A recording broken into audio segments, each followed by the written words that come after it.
कुश्ती में सामने वाले को पकड़ने वाला बलशाली नहीं है, बल्कि क्रोध को काबू में रखने वाला बलशाली है। क्रोध ना दिखाई देने वाली चिता है जो भीतर ही भीतर आपको जला रही है। थोड़ा सा प्यार बहुत बड़े क्रोध को भी छूमंतर कर देता है। मूर्ख और ज्ञानियों में प्रमुख अंतर यही है कि मूर्खों को क्रोध आता है। परिणामों पर विचार कर लिया जाए तो क्रोध क्यों आए?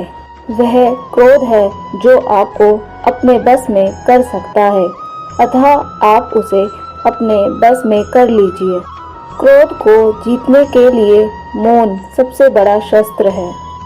अगर कोई मनुष्य स्वयं के क्रोध पर काबू नहीं पा सकता तो वह दूसरे के क्रोध का सामना करने से नहीं बच सकता है। मूर्ख ही क्रोध करते हैं, ज्ञानी नहीं। मूर्ख का क्रोध नगाड़े के समान शोर करता है, किंतु बुद्धिमान मनुष्य का क्रोध गहरी झील के समान शांत रहता है। क्रोध नरक की खान है, जिसे मुक्ति चाहिए वह क्रोध को छोड़ दे। किसी के प्रति मन में क्रोध को दबाए रखने से अच्छा है कि उसे सरल शब्दों में तुरंत व्यक्त कर दिया जाए। इससे क्रोध की शांति अग्नि शांति हो जाती है। क्रोध करने से पहले ये उसके परिणाम पर गौर कर लिया जाए तो क्रोध नहीं आएगा। क्रोधी व्यक्तियों को दूर रखना चाहिए, जैसे पक्षियों को उड़ान से वे दूर हो जाते हैं। क्रोधी व्यक्ति की निकटता से हमारा स्वभाव प्रभावित होता है। चोर से जैसे सावधान रहते हो, वैसे ही क्रोध से भी सावधान रहो। क्रोध मनुष्य को पशु और दूसरे की नज़र में पतित बना देता है।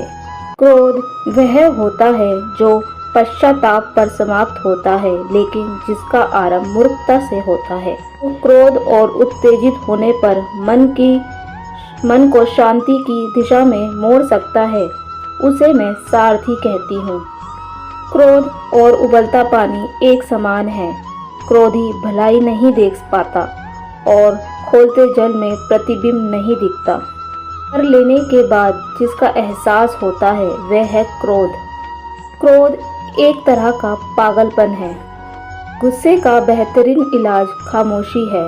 क्रोध में व्यक्ति सच्चाई नहीं कहता, वह तब सिर्फ दूसरों का दिल दुखाना चाहता है।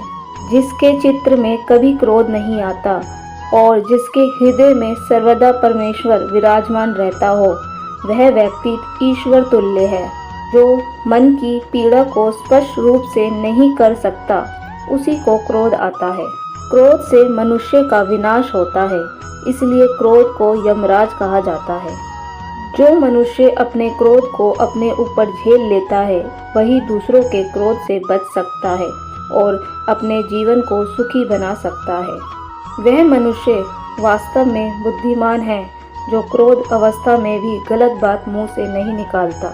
जहाँ क्रोध रास्ता है वहाँ मृत्यु रहती है, जहाँ क्षमा रहती है वहाँ भगवान रहते हैं।